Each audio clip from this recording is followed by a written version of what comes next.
आज माता कैकेयी ने प्यारे अपने बेटे के लिए हाथ नहीं जोड़ा। आज एक चक्रवर्ती सम्राट राजा दशरथ के सामने महारानी कैकेयी खड़ी है। महारानी कैकेयी ने कहा, बोली राजा आप राजा हैं और आज मैं तुमसे भीख मांग रही हूँ क्या? बोली सुन हो प्राण प्रिय, अपने बेटे के लिए हाथ जोड़ने का प्रमाण नहीं है, लेकिन जिस समय कैकेयी ने बहन कौशल्या के बेटे के लिए मांगा तो बोले दूसर बार मांगो कर जोरी और पोरो नाथ मनोरथ मोरी। क्या तापस बेस विशेष उदासी 14 बरस राम बनवासी।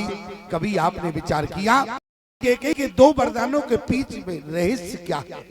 क्यों जिस समय कैकेयी का स्वयंवर हुआ, अयोध्या के नरेश राजा दशरथ कैकेयी के स्वयंवर में गए और उसी समय राजा दशरथ को शिकार करने का शौक तो है ही। और राजा दशरथ ने एक दंपति हिरण्य को एक बाण मारा और जैसे ही महारानी कैकेयी ने देखा कि हमारे पिता के राज्य में कौन ऐसा धनुर्धारी आया कि जिसने आज दंपति को बाण मारने की कोशिश की, उसी समय प्यारे कैकेयी ने भी एक बाण छोड़ा। राजा दशरथ के बाण के 2 टुकड़े हो गए। राजा दशरथ ने पूछ दिया अपने सारथी से, हमारे बाण को काटने की हिम्मत नहीं थी, किसने काट दिया? उसी समय प्यारे सारथी ने कहा, जिसके तुम स्वयंवर में आए हो उसी ने टुकड़े कर दिए। प्यारे उसी समय अयोध्या के नरेश राजा दशरथ कैकेयी के पिता के पास पहुंचे, प्रस्ताव रख दिया, आपकी बेटी से विवाह करना चाहते हैं। उसी समय कैकेयी के पिता ने कहा कि राजन, यदि तुम हमारी बेटी से विवाह करना चाहते हो और तुम्हारे यहाँ वचन की बहुत मर्यादा है, वैल्यूएशन है, तो एक काम करो, मैं अपनी बेटी का विवाह तो तुम्हारे साथ कर दूंगा, लेकिन मुझे एक वचन दे दो। राजा दशरथ ने कहा, क्या वचन चाहते हो? उसी समय कैकेयी के पिता ने कहा, मैं केवल इतना वचन चाहता हूँ कि हमारी बेटी के गर्भ से जो संतान होगी वो अयोध्या के सिंहासन पर बैठेगी। केवल इतना वचन था प्यारे। और आज विचार करना, यदि आज कैकेयी भरत को राज्य न मानती तो याद रखना राजा दशरथ की कीर्ति जो है, जो 10 दिशाओं में कीर्ति धूमिल हो जाती, कलंकित हो जाती प्यारे। और दूसरा वचन क्या रहा? दूसरा वचन कितना महत्वपूर्ण है। दूसरा वचन राजा दशरथ ने किसको दिया था? जिस समय प्यारे पुत्रेष्टि यज्ञ अयोध्या की धरती पर हुआ और अग्निदेव ने जब खीर का कटोरा वशिष्ठ को दिया और वशिष्ठ ने कहा कि राजन, बोले ये हवि बाट अरि देव निप जाई। एक खीर बांटने के लिए कहा रानियों में। और जिस समय राजा दशरथ ने प्यारी खीर बांटा, जैसे आपके गांव में यज्ञ हो रहा है दमेटा में, ईमानदारी से बताओ, मेरे रिश्तेदारों को भी बुलाया होगा और हम तो देख रहे हैं प्रत्येक घर में इतने रिश्तेदार बने हैं, जितने विवाह में नहीं आते हैं उतने यज्ञ में आए हुए। क्यों? अगर झूठ कह रहे तो ईमानदारी से बताना। और इसी तरीके से राजा दशरथ की यहाँ जब पुत्रेष्टि यज्ञ हुआ तो राजा दशरथ ने अपने सारे रिश्तेदारों को बुलाया और जितने इष्ट मित्र थे सभी को राजा दशरथ ने बुलाया। और जब खीर का वितरण हो रहा था प्यारे, तो गोस्वामी जी ने क्या लिखा? भाग कौशल्य दीना। खीर का कटोरे से जब आधा भाग लिया तो माता कौशल्या को देने लगे प्यारे। और कौशल्या को जब खीर का आधा भाग देने लगे तो उसी समय प्यारे खीर का भाग देते देते राजा दशरथ की नजर कौशल जी से हटकर बोले गीधराज जटायु के ऊपर चली गई, क्योंकि पुत्रेष्टि यज्ञ में गीधराज जटायु भी आए हुए थे। क्यों? क्योंकि गीधराज जटायु राजा दशरथ के मित्र हैं।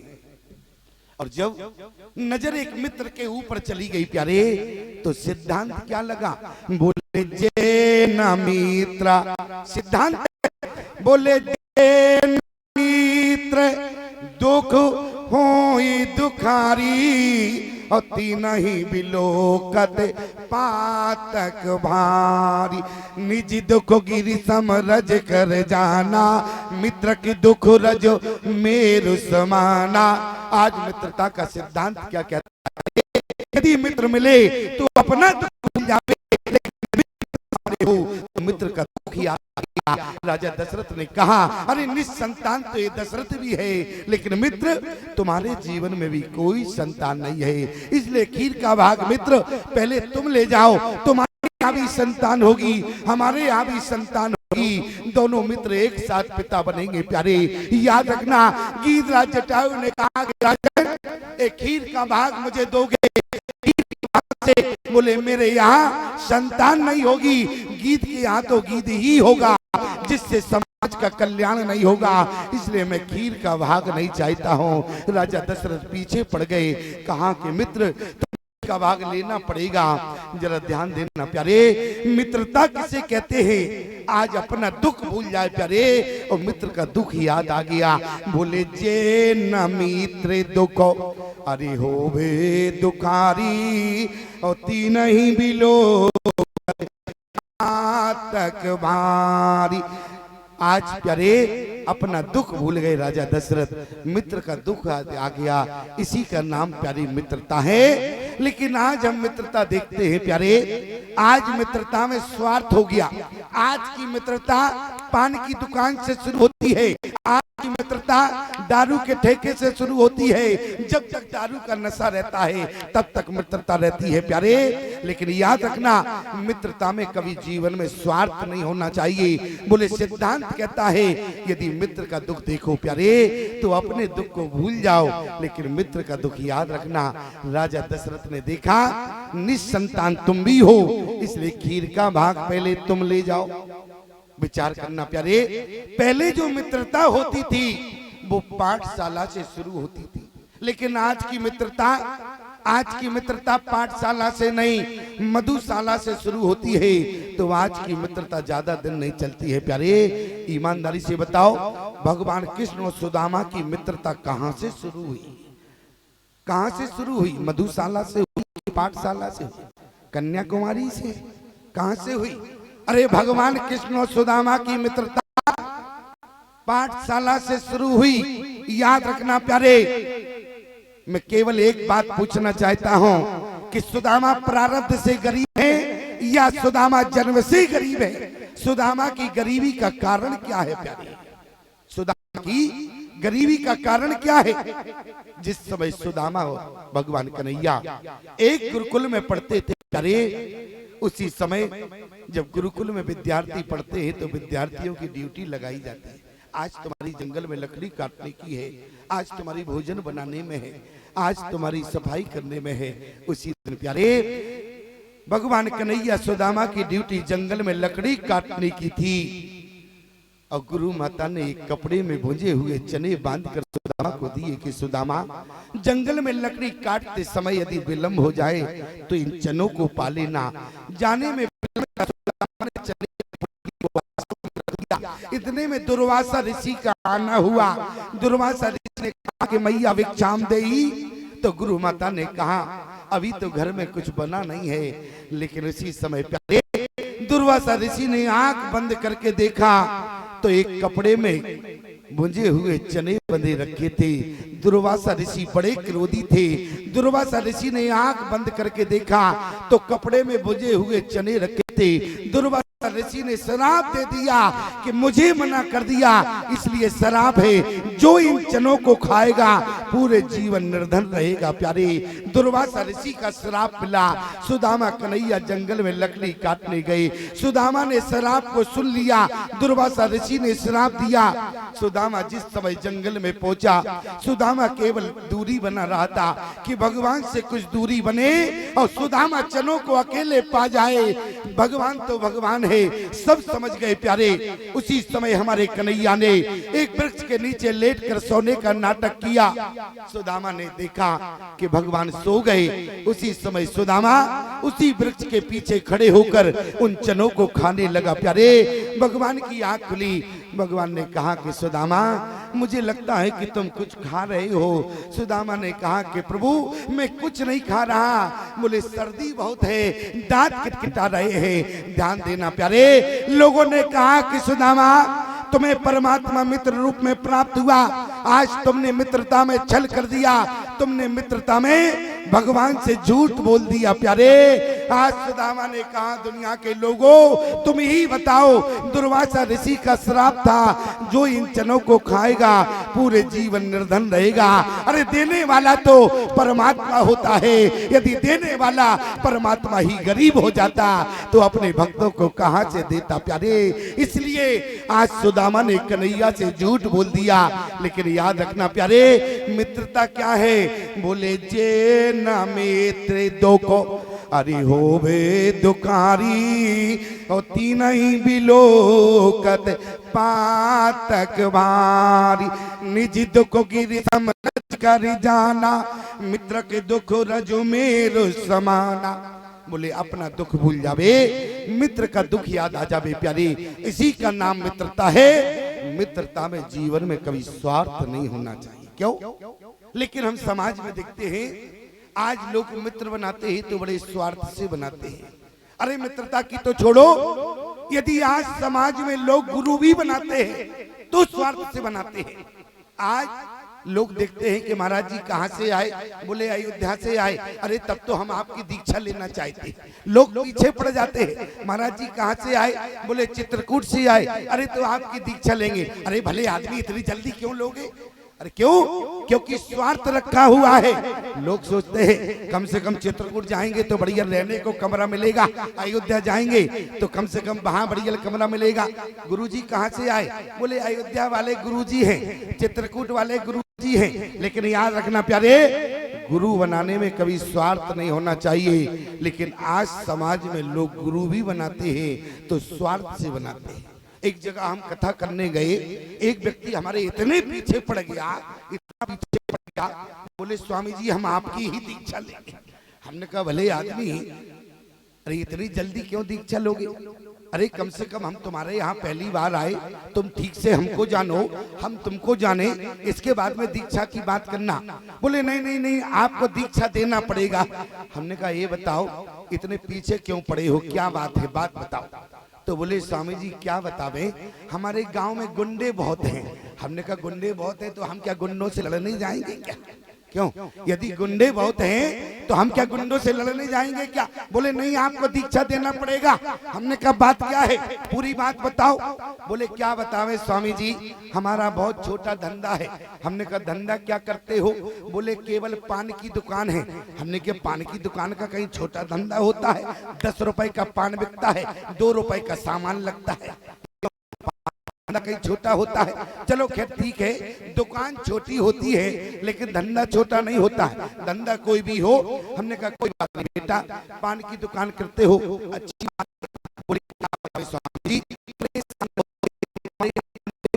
बोले गुंडे कहते हैं पान लगा, तो बोले हम पान लगा देते हैं। और जैसे ही वो कहते हैं पान लगा तो हम पान लगाते हैं। और जैसे ही वो कहते हैं तुलसी छाप तमाकू डालना तो हम तुलसी छाप तमाकू डालते हैं। तो बोले क्या करें स्वामी जी, पैसा तो देना नहीं होता है, वही दुकान पे खड़े होकर पान खाते हैं, वही थूक देते हैं। कहते नालायक झूठ बोलते हो, इसमें तुलसी छाप तमाकू थी। तो हमने कहा ये बताओ दीक्षा से क्या समाधान होगा? यदि हम तुमको दीक्षा दे भी दें तो समाधान कैसे निकलेगा ये भी तो बताओ। अरे बोले तब तो समाधान निकल ही आएगा। कैसे निकलेगा?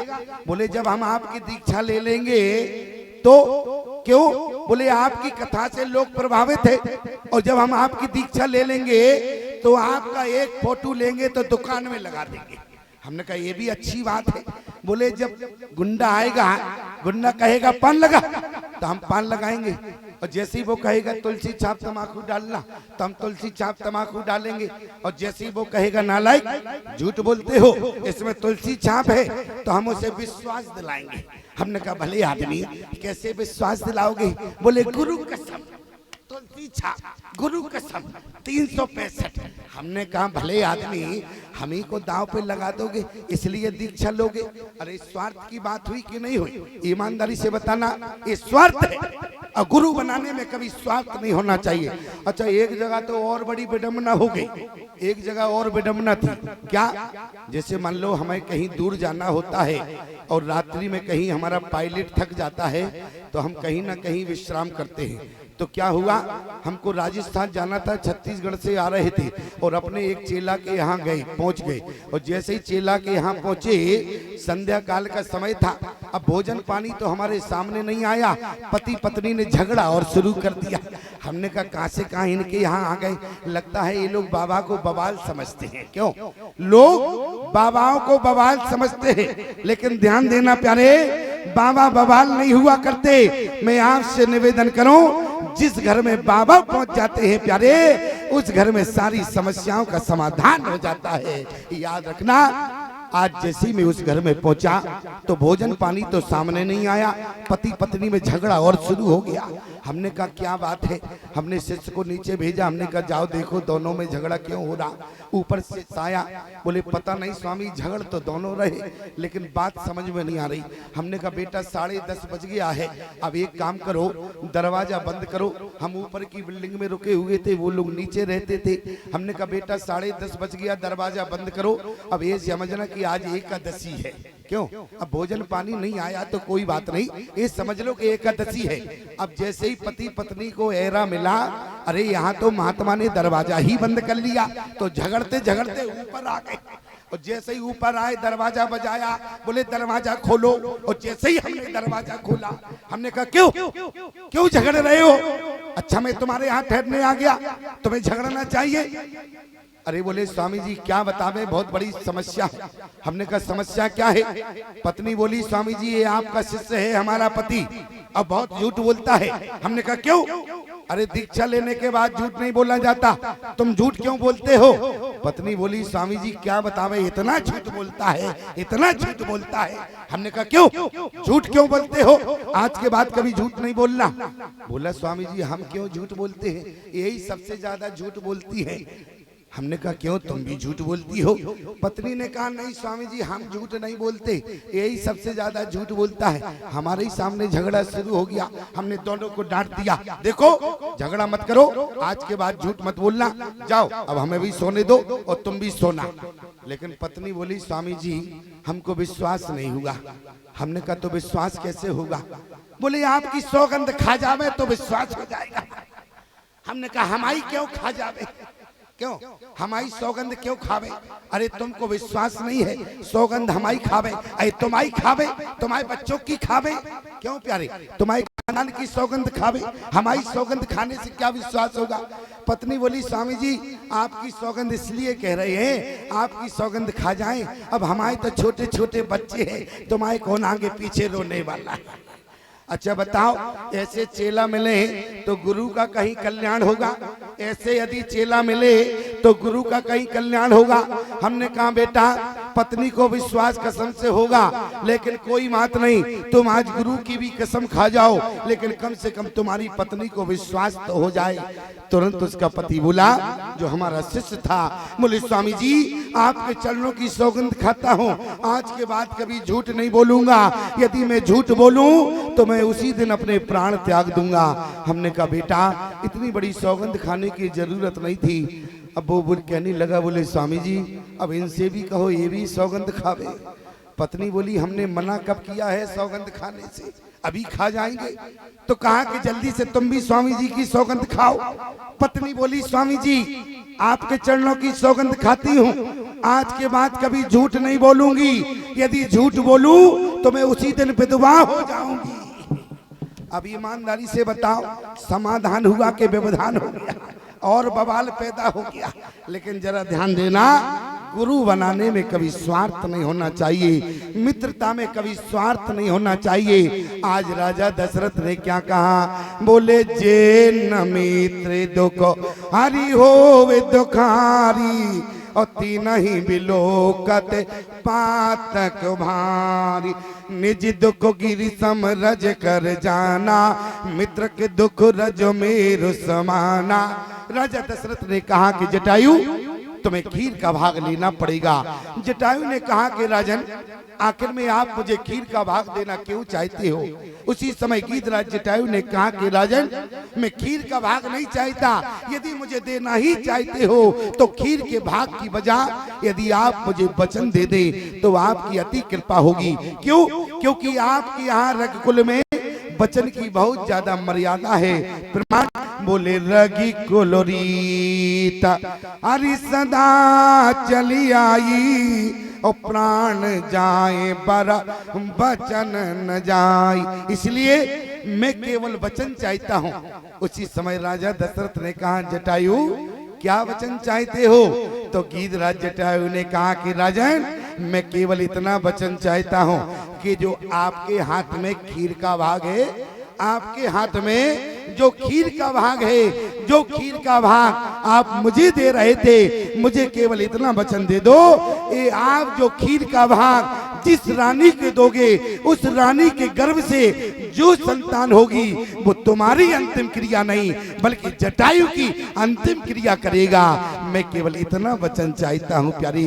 आज की तरह जटायु ने मांग लिया, जबकि सिद्धांत क्या कहता है? बोले पितो की अंत क्रिया करबे को अरि बड़ो पूत अधिकारी और सो पितु क्रिया भरत कहे सोपी और पितृ क्रिया समारी। अच्छा ये बताओ, पिता का अंतिम संस्कार करने का अधिकार बड़े बेटे को क्यों होता है? आप सब विद्वान बैठे हैं, क्यों? क्योंकि बड़ा जो बेटा होता है वो केवल पुत्र कामना से होता है। और पुत्र किसे कहते हैं? जो पू नामक नरक से अपने पिता को तारने का काम करता है उसे पुत्र कहा जाता है। और पुत्र कामना से केवल बड़ा बेटा पैदा होता है, बाकी के बेटा पुत्र कामना से नहीं, वो तो काम के कारण होते हैं। प्यारे ध्यान देना, मैं केवल इतना कहना चाहता हूँ, बोले पितु की अंत क्रिया करबे को अरे बड़ो पूत अधिकारी और सो पितु क्रिया भरत कहे सोपी और पितृ क्रिया समारी। आज जटायु जी को वचन दिया था प्यारे, कैकेयी को याद आ गया। क्या? बोले जटायु को वचन दिया था, इसलिए तापस वेश अरि विशेष उदासी और 14 बरस राम बनवासी। एक बात बताओ प्यारे, माता कैकेयी ने जिस समय राम को 14 वर्ष का वनवास मांगा, आप कहीं से भी मुझे प्रमाण खोज के बताना प्यारे। सीता को 14 वर्ष का वनवास नहीं मांगा, लेकिन कहीं भी माता कैकेयी ने सीता को रोका हो कि सीता तुम 14 वर्ष के लिए वनवास नहीं जाओगी। लक्ष्मण को कहीं भी रोकने का प्रमाण नहीं मिलता है। क्यों? क्योंकि माता कैकेयी जानती थी राम जी किस लिए धरती पर आए। बोले जग कारण तारन भव अरे भंजन धरनी भार। तो जानकी किस लिए आई प्यारे? जानकी भी जग के कारण में है। प्रमाण बोले आदि शक्ति जय अरे जग उपजाया और सो अवतर्यो मोरो यह माया। और लक्ष्मण किस लिए है? बोले शेष शेष शीश जग कारण और जो अवतर्यो भूमि भय तारन। लक्ष्मण का अवतार भी प्यारे जग के कारण में है। इसलिए माता कैकेयी ने क्या कहा? बोले तीनों को ही बन जाना पड़ेगा। आप कहेंगे तीनों को वनवास कहाँ मांगा?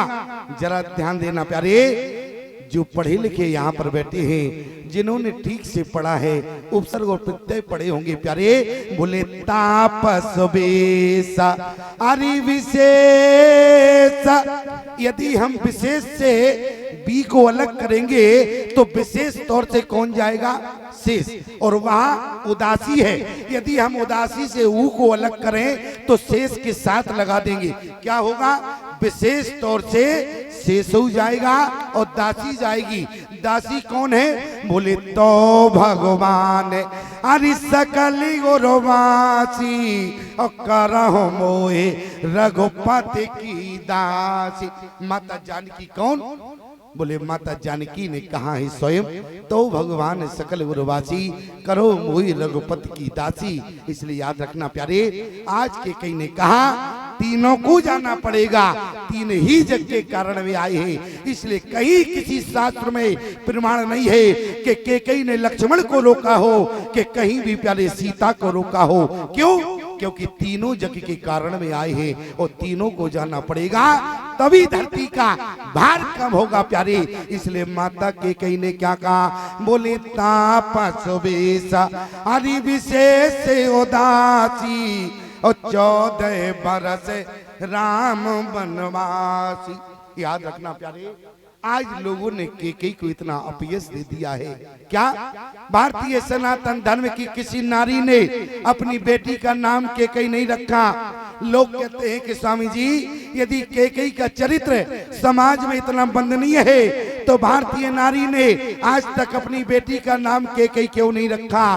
कारण सिर्फ इतना है प्यारे, धरती पर अभी रामा अवतार का समय नहीं है। जिस दिन इस धरती पर केकई का अवतार होगा उसी दिन प्यारे धरती पर रामा अवतार होगा।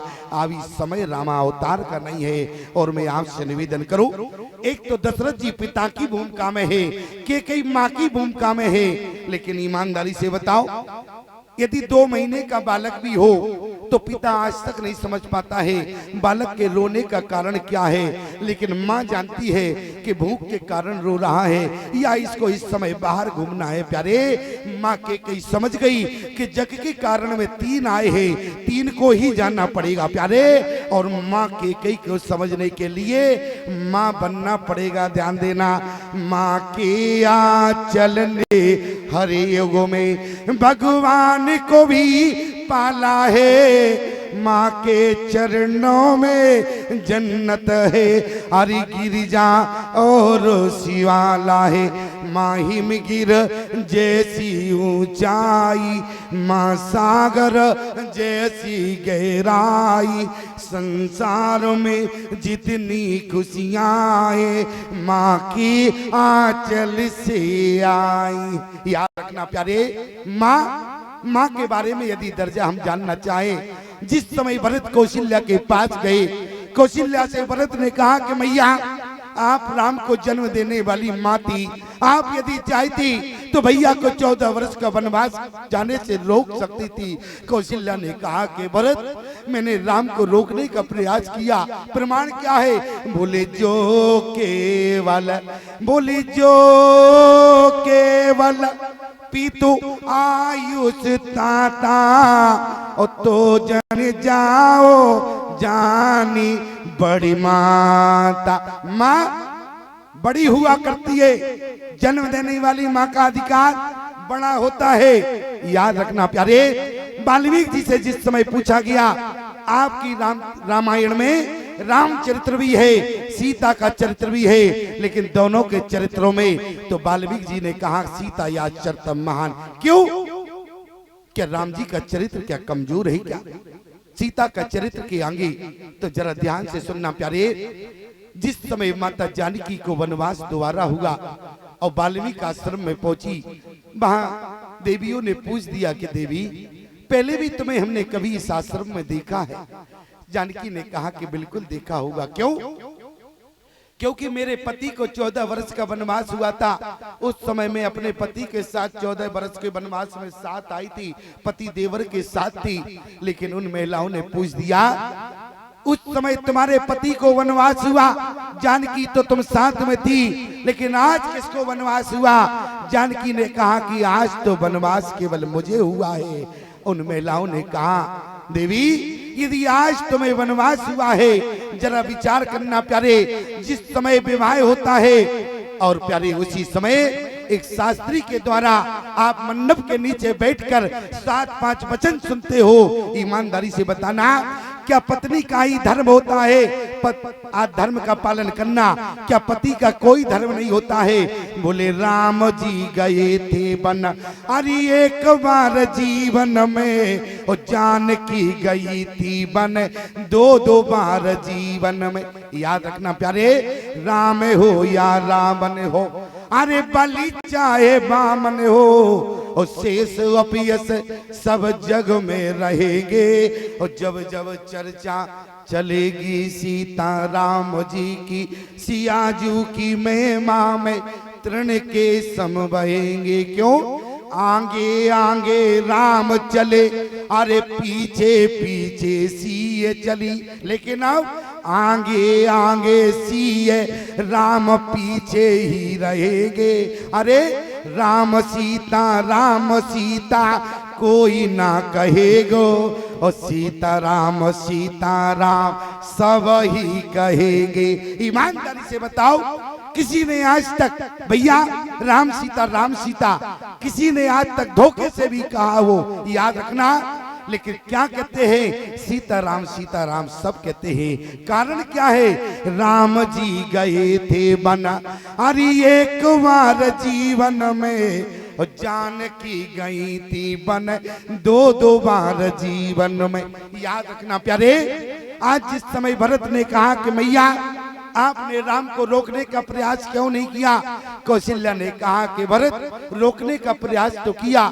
बोले जो केवल पितुआयु सीता, और तो जन जाओ जानी बड़ी माता। हमारी घड़ी में 11 बज चुका है, और 11 बजने का संकेत हो गया है कि बस करो।